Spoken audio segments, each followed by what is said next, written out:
Good morning, everybody, and welcome to another episode of The Unlock Show. I'm your host, Tracy Wilson.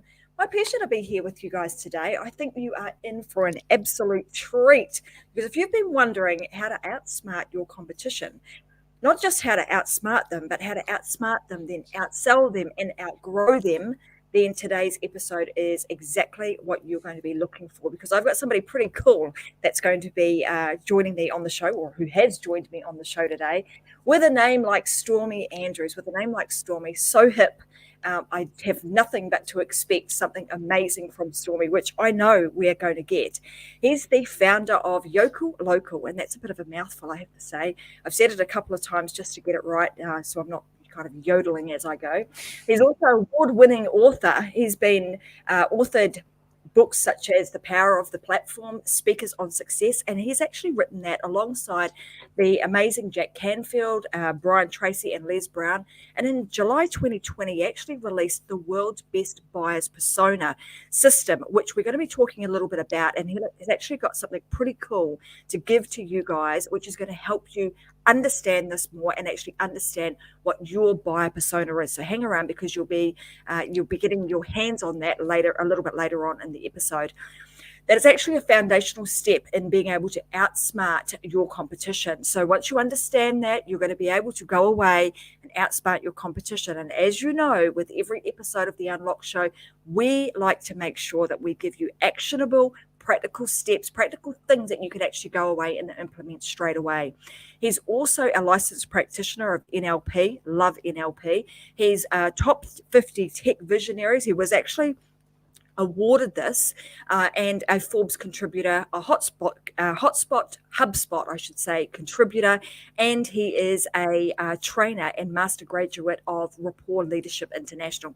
So enough said about all of his accolades, because I think his information that he shares with you today is going to speak for itself. So I want you guys to really take on board what he's talking about, because the landscape has changed significantly and we need to make sure that we're staying ahead of the curve. And if you can keep that one step ahead of your competition, then be able to implement the things that Stormie talks about in terms of being able to outsmart them and outsell them and then outgrow them, you are going to have a very, very successful business in the decades to come. So welcome to the show, Stormie. It's fantastic to have you here.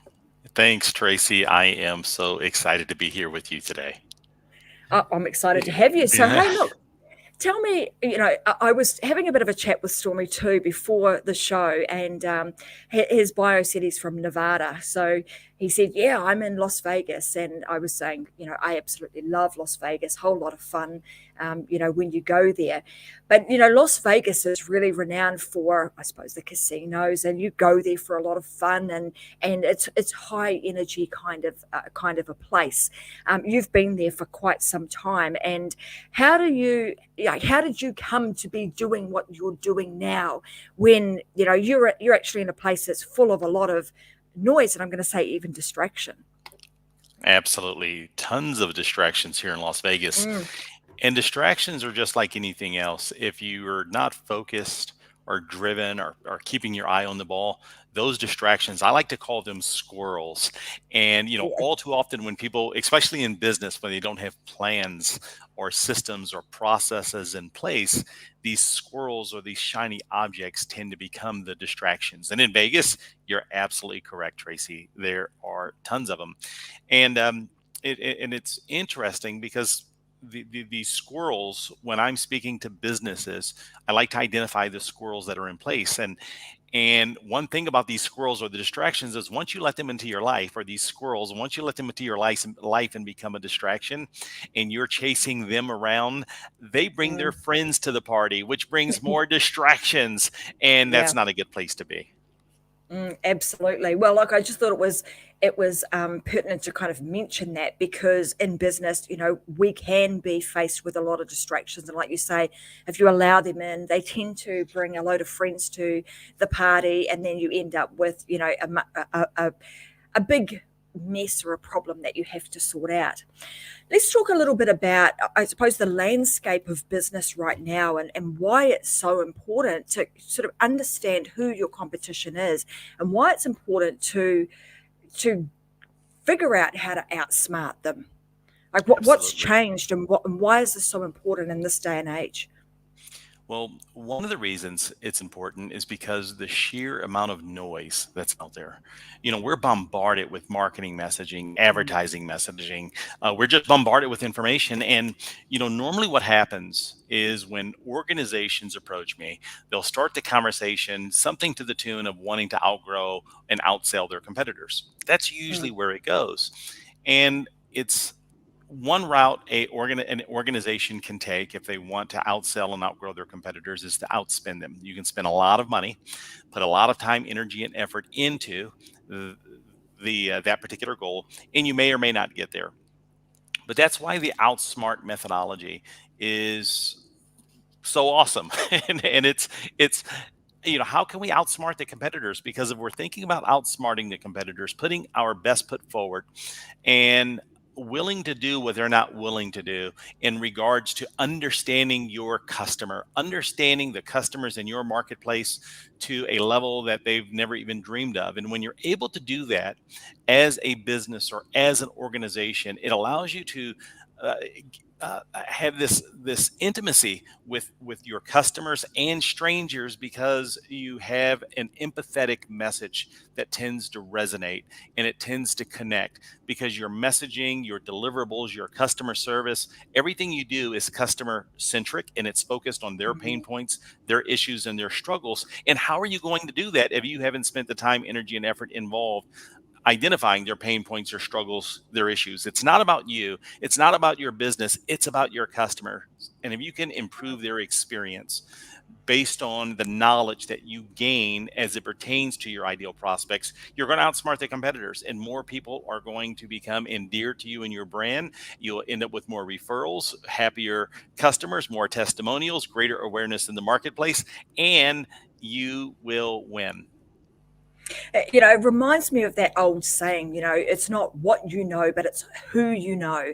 and Sure. and this is still very relevant in this arena, right? Because the more we can, like you say, the more we can know, the more intimately we can know and understand our prospect or our potential customer, then the more likely it is that you're going to be able to create stories, products, services, and things that are going to serve their purpose well.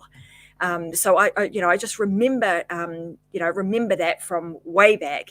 Not what you know, it's who you know. And in this case, really taking the time to understand who our customer is at the outset. When you're thinking through this, and I know that a lot of businesses kind of start out and they have a product or a service because we've dreamt something up and we've thought, hey, it starts off as being, this is a good idea. How many times do you tend to see, businesses that maybe have gone down this path and have had some level of success, but have actually omitted to take the time to really understand who their audience is? Like, how frequently does that happen? Oh, Tracy, it happens all the time. Mm, Unfortunately, with most organizations, they invent something or they develop something. They come up with a new product to the marketplace, which very well very well may be the best thing since sliced bread. That's their belief system.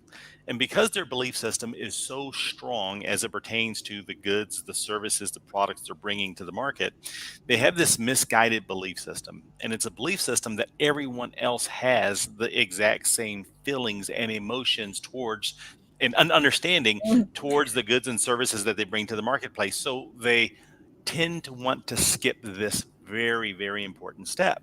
They're like, why do I mm. need? They're not thinking of it consciously, but based on their actions, it's more of why do I need to get to know who my customers are? I have the greatest thing ever. See it, and they hold it up, and they're looking for the clouds to part and everything to happen miraculously, and it doesn't happen that way. It's not always the best products that make it within the marketplace. The Usually it's the company that decides to outspend their competitors so this way they can spend lots of money on branding and advertising so people get to know what their product offerings are. But the ones that do it right are the ones that say, you know what, we've invented something or we have a product or service we want to bring to the market, and we've gotten together with our team and we've identified a market gap, and within that gap we can create messaging that's so organic and so original and that it will appeal to someone, not everyone, but it will appeal to someone unlike anything else in the marketplace. Well, what if we figure out their pain points, their struggles, and how our product alleviates their pain points and their struggles? And what if we can put our positioning factors in a way that positions us differently than everything else in the marketplace?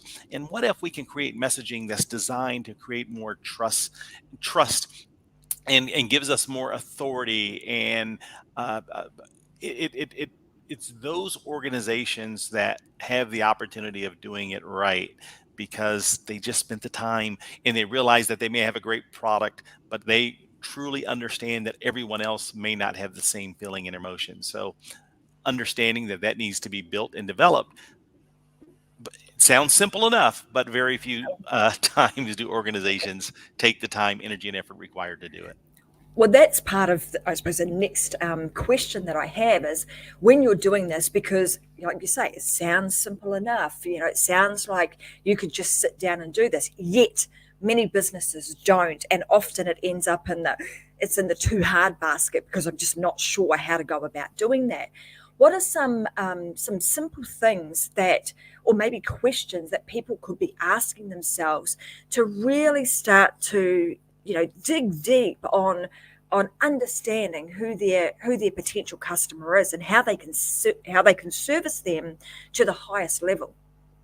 So, one of the things you can do, one of the first exercises that I recommend organizations do, and when they consult with me that we do together, is identify their positioning factors.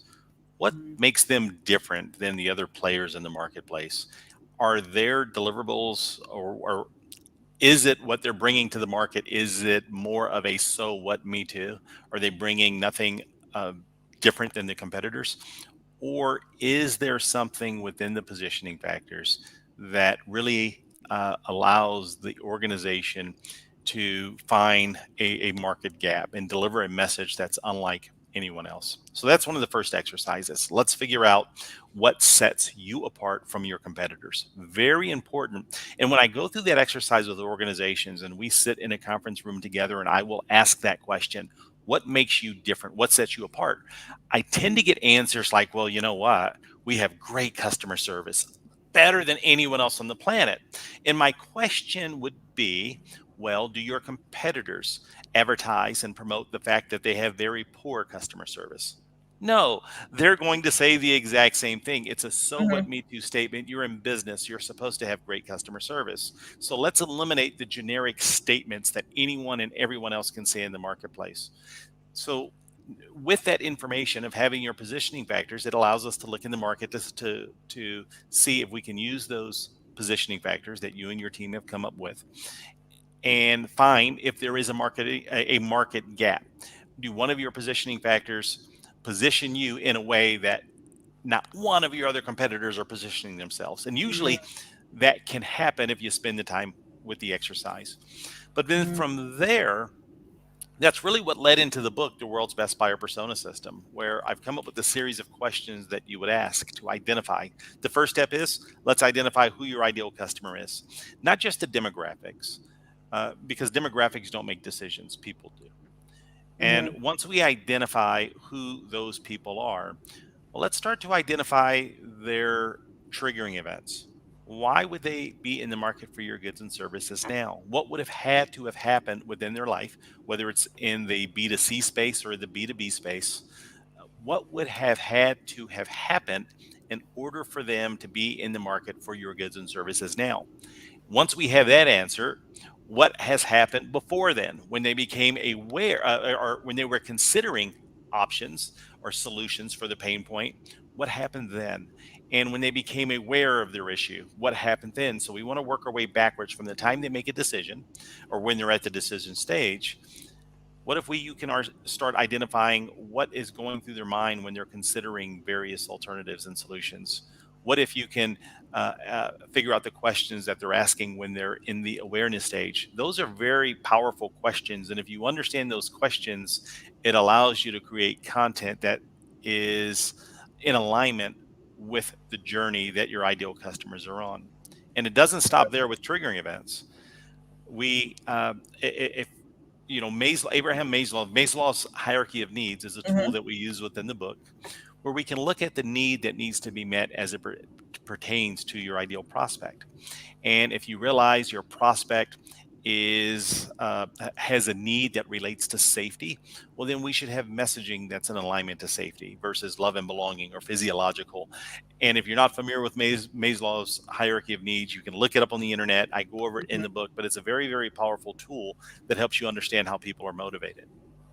And we go through a series of exercises within the book. And as you go through the exercises and you're identifying the pain points, the struggles, the triggering events, your positioning factors, it allows you to create a message and a narrative that is designed to help strangers get to know you a little bit faster and a little bit better. It helps strangers get the opportunity to like you and then ultimately trust you. And when they trust you before they even met you, that's magical.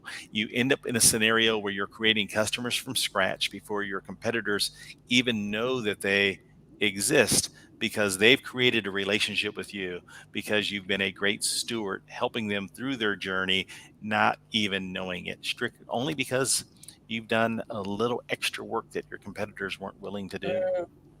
Well, I mean, in that scenario, you then understanding the cycle or the journey that prospect has been on enables you, like you say, to create the narrative that actually speaks directly to the the moment that they are in, or the experience that they are going through at that time, so they can easily identify they're actually speaking to me. That product is for me because that is what I'm going through right now. The other thing I wanted to say, you mentioned the word trust. And, in this day and age, with everything that's gone on over the past, 2 to 3 years, trust has been something that we have, we always held that in really high regard. Like, trust was like way up there. But over the last few years, that trust has tended to be eroded. So people are a lot more skeptical, a lot more wary of things. How does one how does a business, and I know some of the things that you've spoken about are extremely important and definitely help with this, but what are some of the tips that people can do to ensure that they maintain that high level of trust and that their audiences maintain that level of trust with them in the midst of everything that's gone on, and the trust sort of being one of those things that has been eroded from sometimes from the top, the highest levels in our society. Tracy, it's super simple, and it comes down to three words, and those three words are help, not sell. Mm, So say that again. I'll say it one more yeah. time. Help, not sell. If we think about your ideal customer, when you spend the time learning their journey, learning their pain points, and you're focused on selling, well, you're a schmuck, in that scenario. Because if you understand their pain points and issues and you go to sell someone when you understand, that's not the thing to do. But if you can help them along the journey, that's how you gain trust. And when they're ready for your goods and services, if you're truly there to help them and you're helping them unlike any other, they'll buy from you, and they'll buy from you when you're ready. And then price isn't even the issue. The Mm, right people, they will appreciate the value that you bring, that you brought to them, that you bring to the market, and they'll buy from you. And not only that, when you do this right and you do it the right way, they'll tell their friends, their families, their colleagues, they'll tell others about you. They'll leave reviews. They elevate themselves through the customer ladder. And I'm going to dive on the customer ladder because this is where a very, very important part. And the concept of the customer ladder, using the definitions that I use when I'm helping others go through the process, is, let's imagine the first time someone does business with you, they buy your goods and services once. Let's call them a customer. mm, Even if they're not called a customer in your industry, for the sake of this argument, let's call them a customer. Well, then the next rung on that customer ladder would be a client. And the definition of a client for this example is someone that, if they needed your services again, you're top of mind. There's no guarantee they're going to do business with you, but you are top of mind. And that's a great position to be in. Versus a customer, if they needed your goods and service again, they're back to looking for the various providers, oftentimes who has the lowest price. So no one wants to be in a price war, where a client appreciates the value you brought to the table. So then the next rung on the ladder from the client is an advocate. And an advocate is someone, not only are you top of mind, but they're the type of person that really appreciate your goods and services, and they're more likely to leave a review, a testimonial. And if a friend, family, or colleague member asks them for a solution provider that you happen to be that particular provider, they will recommend and refer you because they are confident in regards to your deliverables. But then above an advocate is a raving fan. And a raving fan, that is the person that can't imagine anyone on the planet, including themselves, not doing business with you. They're the people that tell everyone you need to do business with this particular person. So for instance, to give you an example, I'm a raving fan of Tesla automobiles. I bought a Tesla. I was a Lexus guy, then I bought a Tesla. And now I tell everyone, you've got to drive one of these cars. You got to get in one of them. Let me come over to your house and I'll take you for a ride.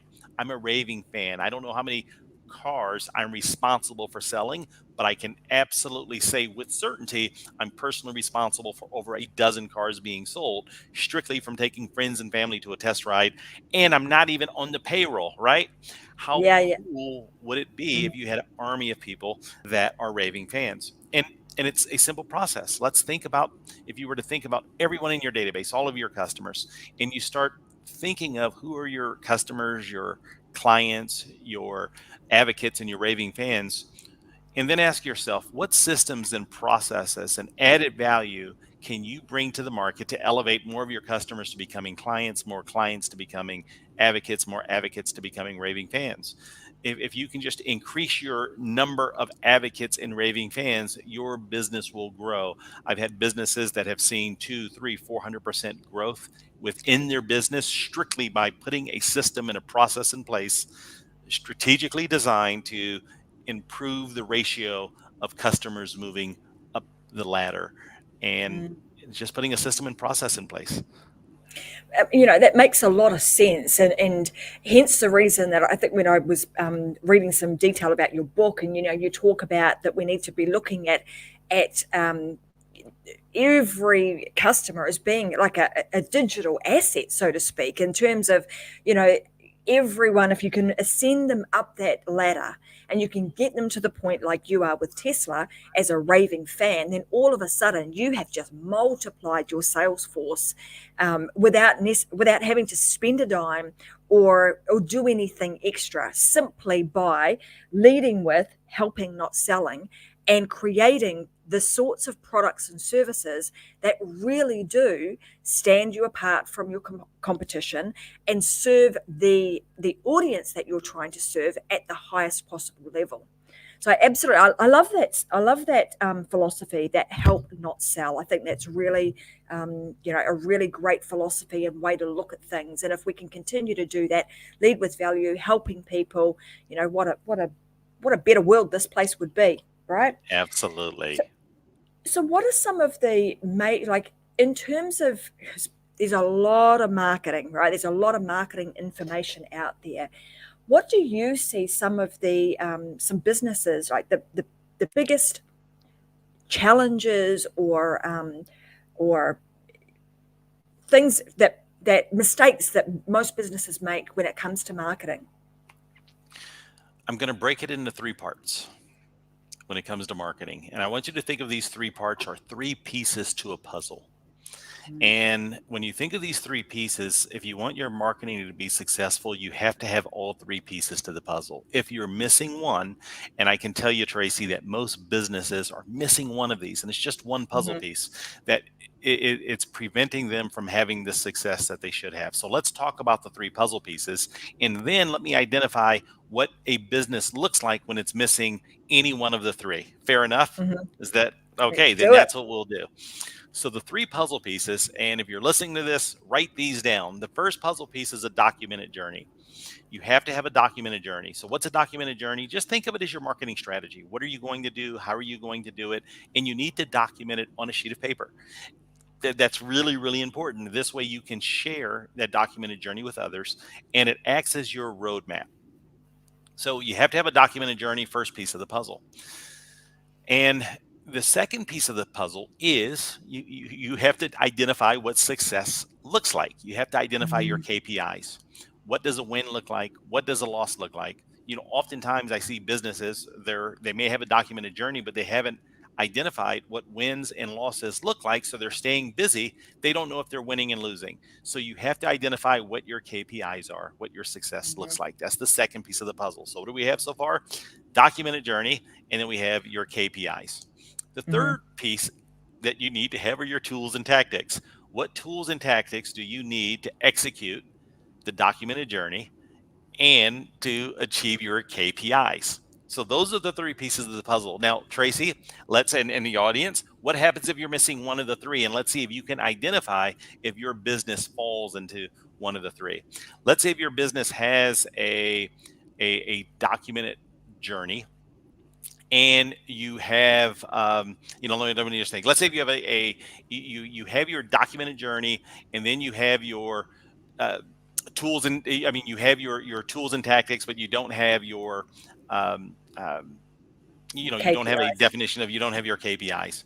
In that type of scenario, I like to think of businesses like that are more stuck in the mud, right? They know where they want to go. They know how they want to get, where they want to get to, but they're just stuck in the mud. It's not moving. And so and if you're stuck in the mud, there's a good indication of what you're missing. And let's say if you have your tools and tactics, you have your KPIs, and and you're missing your documented journey. Scenarios like that, I consider businesses more of a one-hit wonder, or a business that's wearing a paper crown, because sometimes they get lucky and they may have had a campaign that has had success and they believe they're doing everything right, but they may have gotten lucky, or they never have gotten lucky. So I like to call them one-hit wonders, because they haven't achieved their level of success. And then if you're missing uh,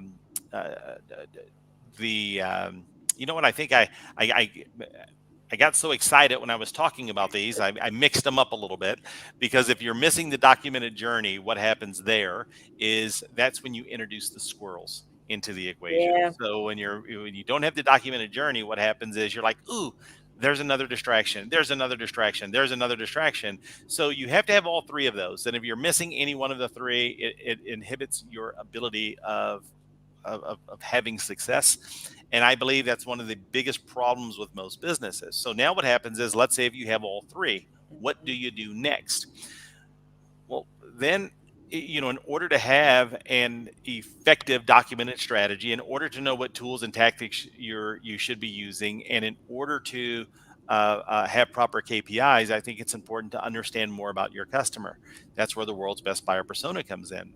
And I put the world's best buyer persona, I like to think of it as a hub to your marketing wheel, your marketing and success wheel.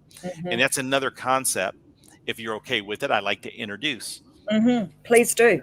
Because the marketing success wheel is a different way of looking at your marketing. All too often when I meet with organizations, they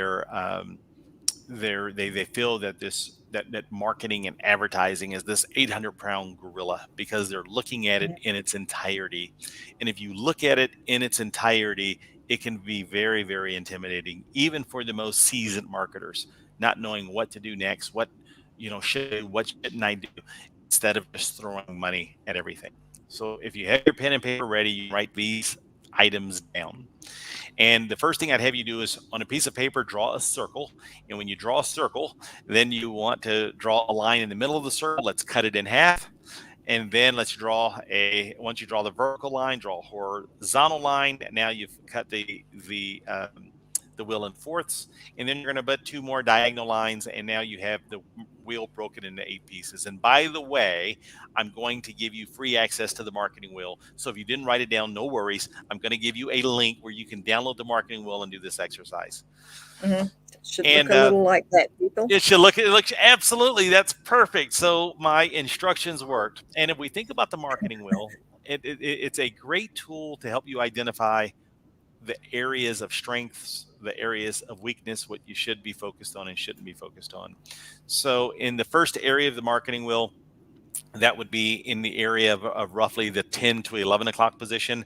I would write inside of their awareness. So let's look at your marketing from a standpoint of awareness.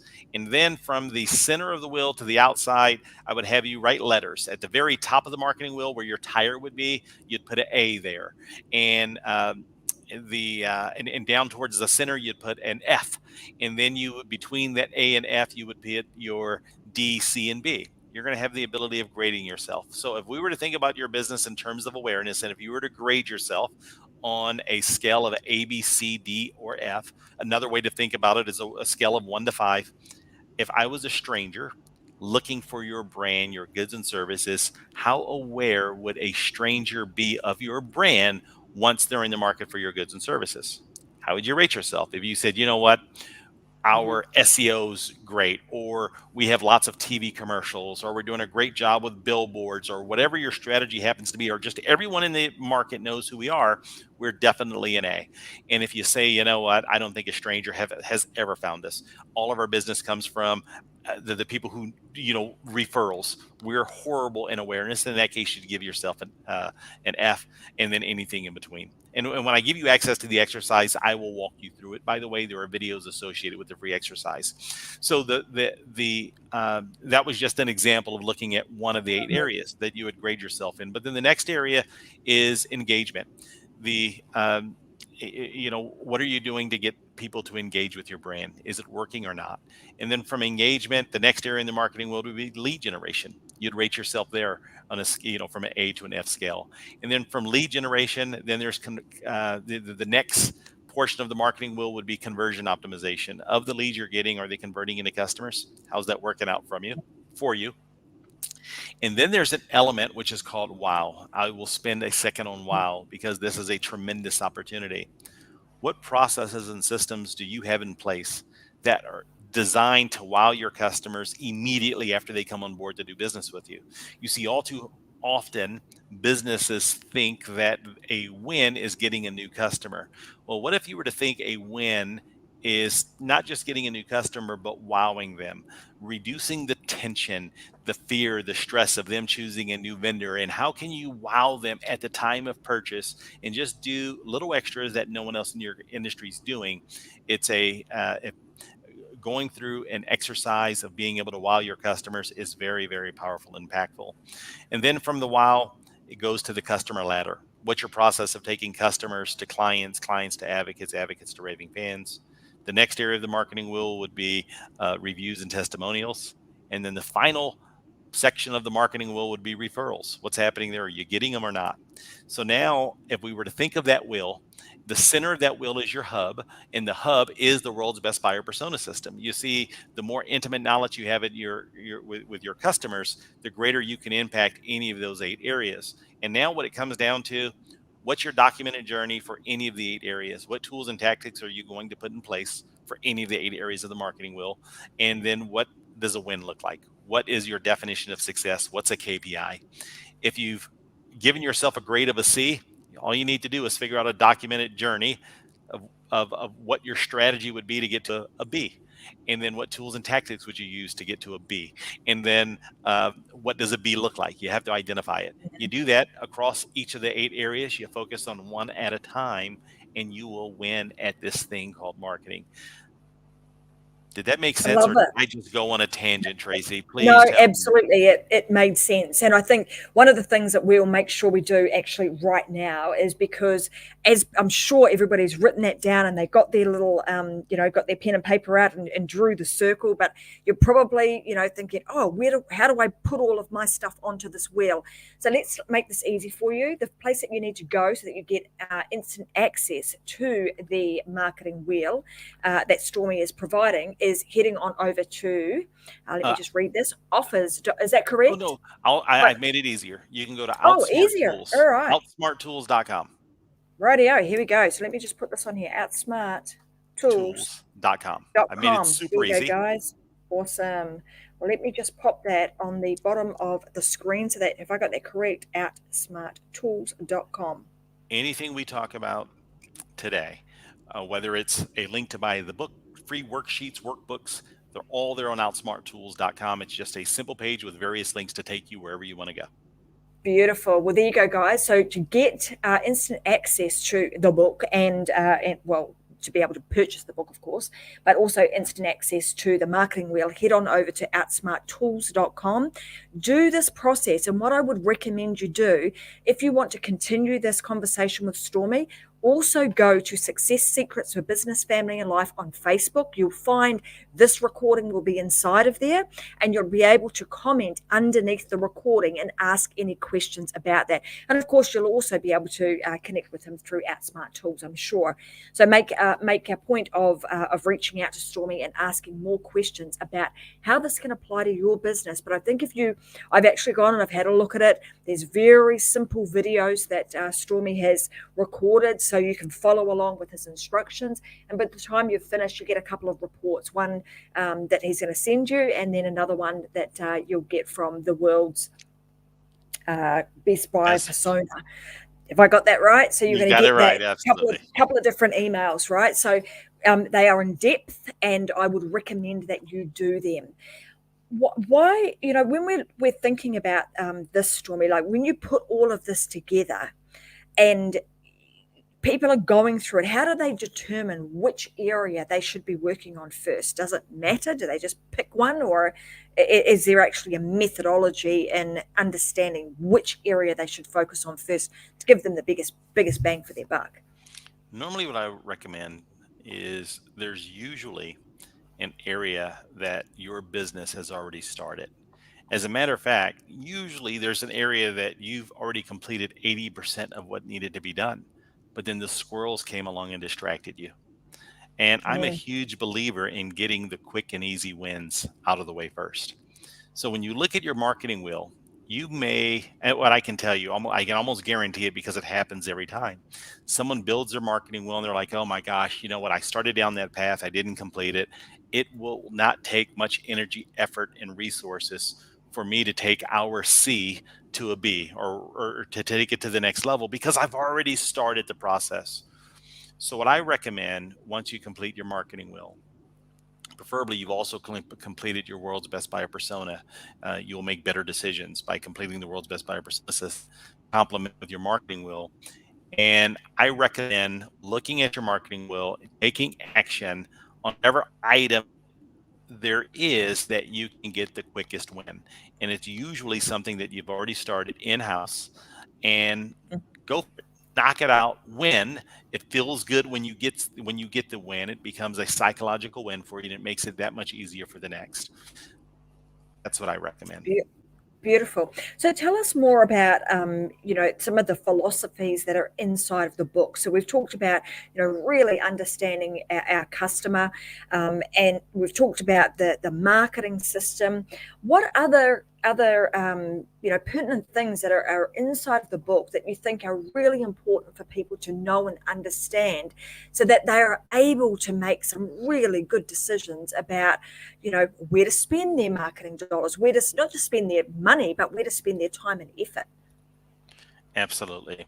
And what happens, when you anyone who, if you use the world's best buyer persona system, besides the book, you have free access to this worksheet. And inside this worksheet, this workbook, it's not even a worksheet, workbook, are several exercises that are designed to help you create your world's best buyer persona system. But here's one of the extraordinary benefits of creating and using a system like this.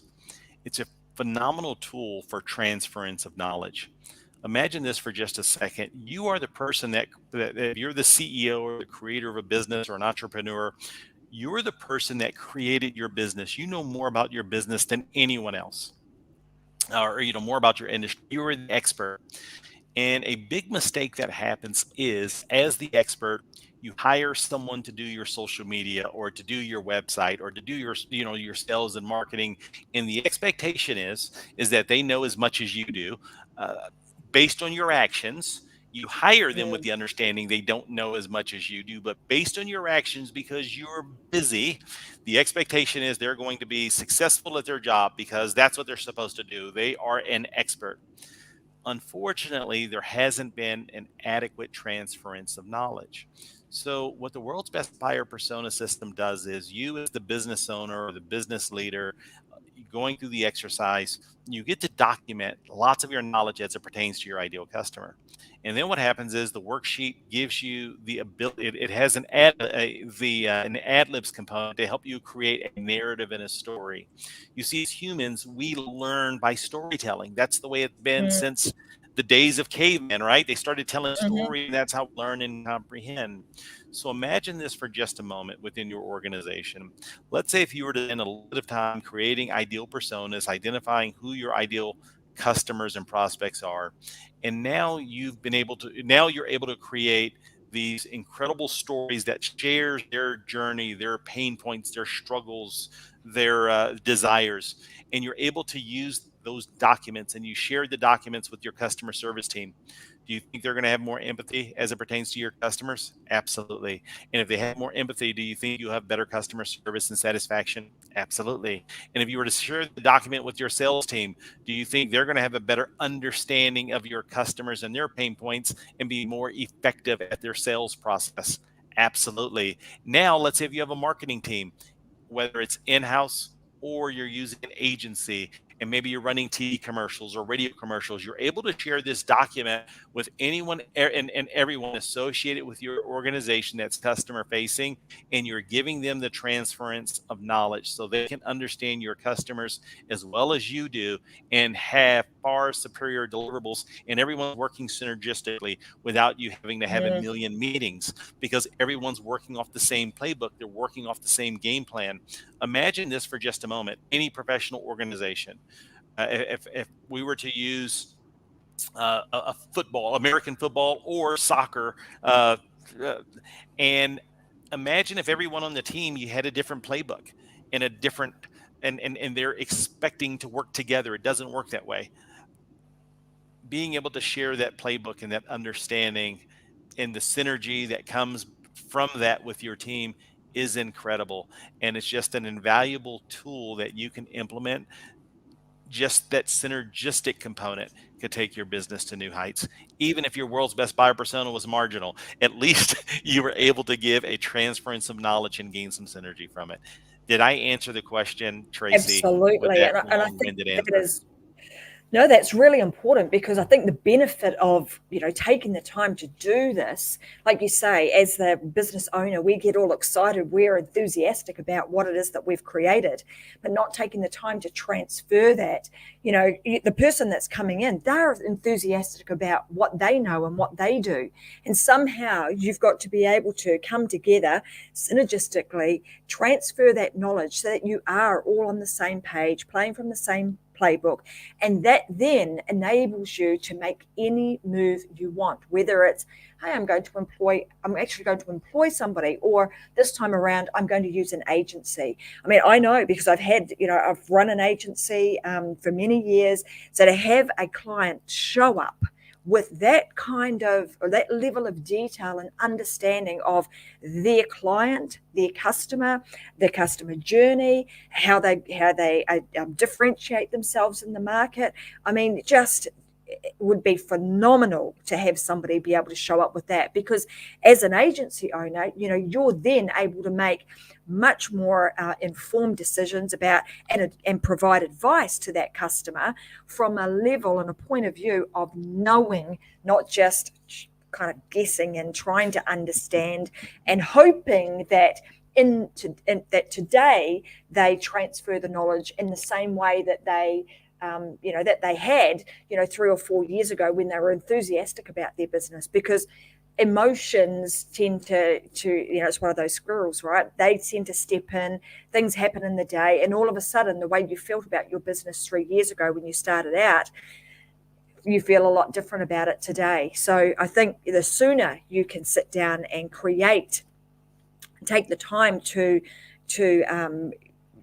build your customer persona, build your marketing system, take on board these things and actually create that plan, the better off you're going to be. Because what better time to do it than when you're enthusiastic about the whole thing and you understand it and it's fresh in your mind and you haven't allowed squirrels in.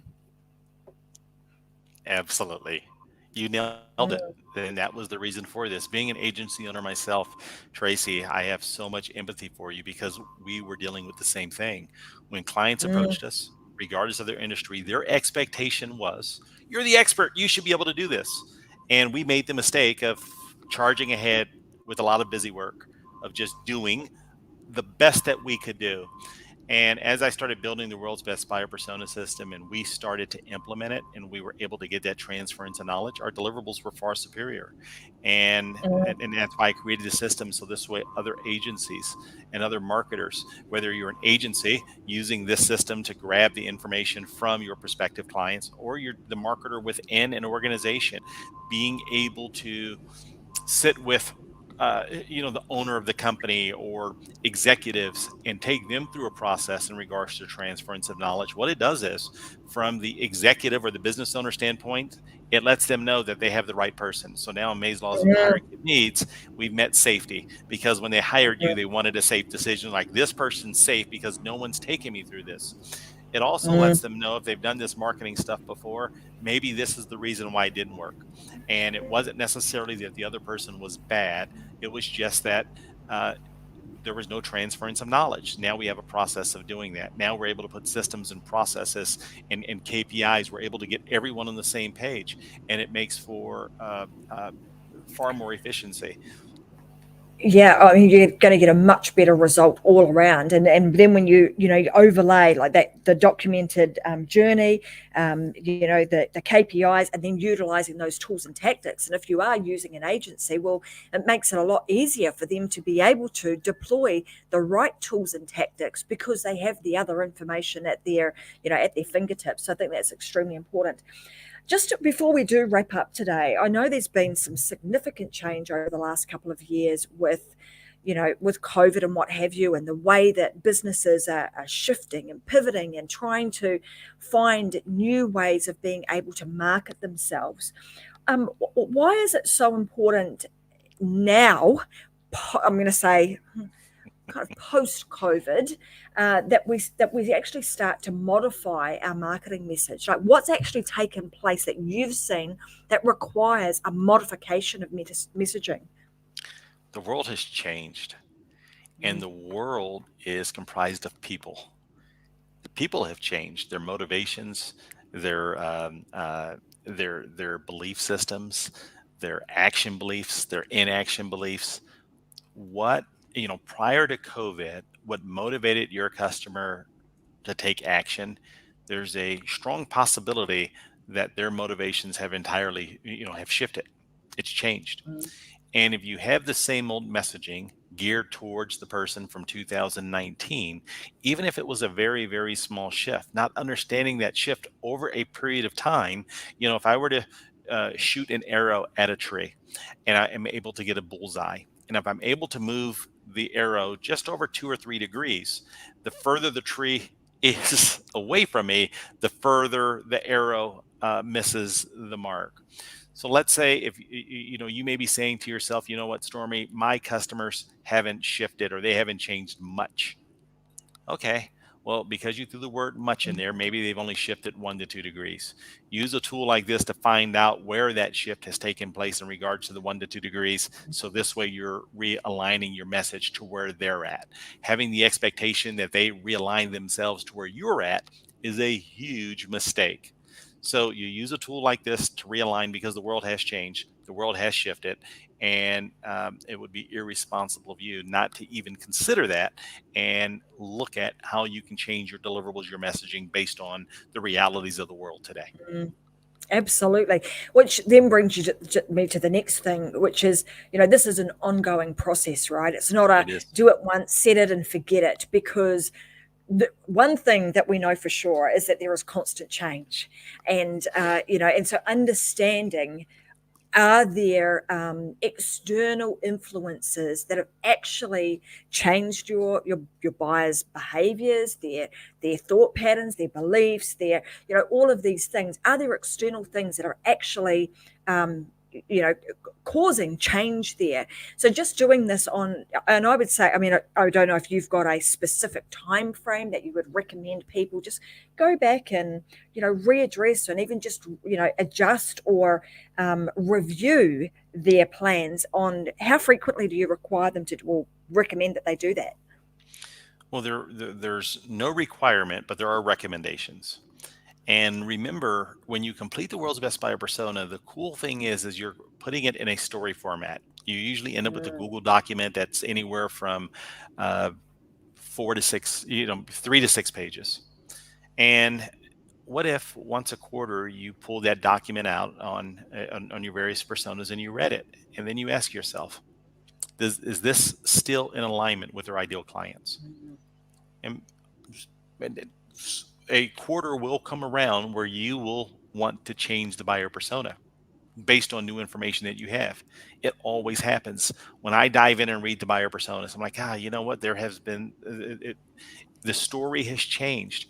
I don't need to go build a new buyer persona. I just need to change the story. So I'm changing a few paragraphs or sentences within the document. And now that becomes my new document. When I read it again the next quarter, I may change a few other elements based on the new dynamics in the world. And when you stay on top of it in that regard, it's a pretty easy process. It allows you to review and if you've lost touch with the pain points and the struggles, if you lost touch with the empathetic elements of your customer, it brings you right back in place. Yeah, I love that. Well, look, I want to make sure that we remind everybody where they can go to get, because I think this is an amazing tool that, Stormie is making available to everybody today. So I want to make sure that everybody gets an opportunity to head on over and grab a copy of it to Yeah, outsmarttools.com. So head on over there, and then you'll be able to sort of, learn a little bit more. Stormie's going to transfer his knowledge of absolutely. this process with you. He'll walk you through step by step of how to use the marketing wheel. And then, if you so wish to, I'm sure that there is other opportunities for you to be able to get your hands on the book and some of the other amazing tools and advice that he provides to clients. If you decided that you wanted to work with him or his team, I'm sure over at outsmarttools.com you'll find out how to do that. Before we What I round out today's Stormy, is there anything else, like if there were one piece of advice that maybe you could have even given yourself as a business owner? Like, think back, I'm talking, let's take you back to your teenage years. What piece of advice would you have given yourself about business and life? Wow. If we go back to my teenage years, I would have Mm-hmm. given myself the advice that I didn't know anything.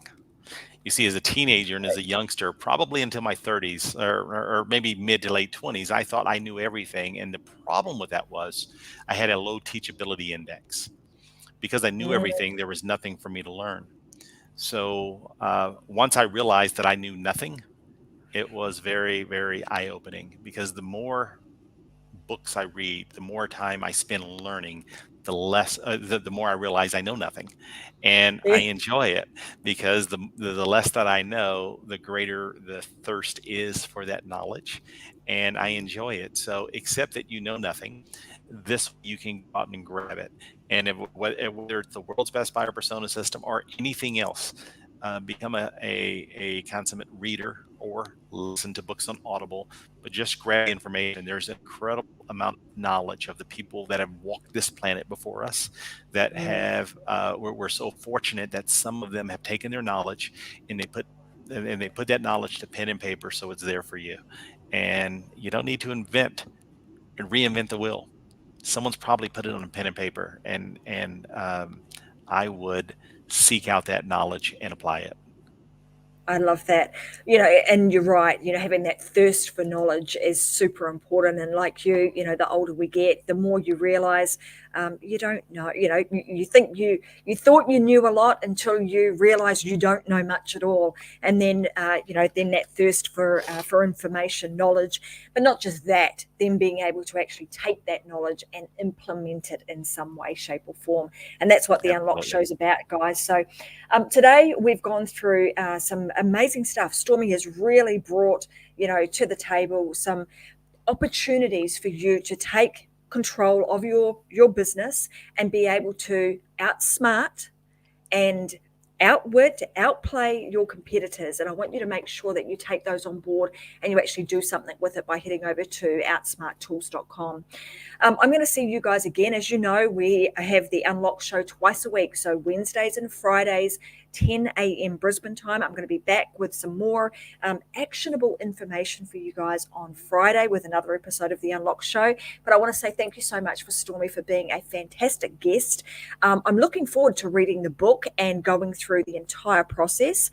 And I may even just come back and give you guys a bit of a review on one of the shows and let you know how we went, and potentially even have Stormie back at some other time and we can talk a little bit more about the findings. What does he actually see? Maybe I'll be a bit of a guinea pig and allow him to to put me on the spot and ask some pointed questions. But anyway, thanks so much for being here today. It's been fantastic having you as a guest. Love our listeners that tune in every single week, and I hope that they continue to do so. We appreciate you guys. And like we always say, you want to make sure that you go and live your life unlocked, because there's just no other way. Don't know if you've got anything else you want to sort of wrap up today's show with, Stormie, but it's been wonderful having you here. Absolutely. I had a blast. And I don't think I mentioned, but on Outsmart Tools, if you want to get a copy of the book, there's a link there for the book or the Audible and the worksheets. Everything's there. And I had a blast with you. Well, thank you so much, and take care. All right, guys, take care, and I'll see you guys again on Friday, 10 a.m. Brisbane time. Bye for now.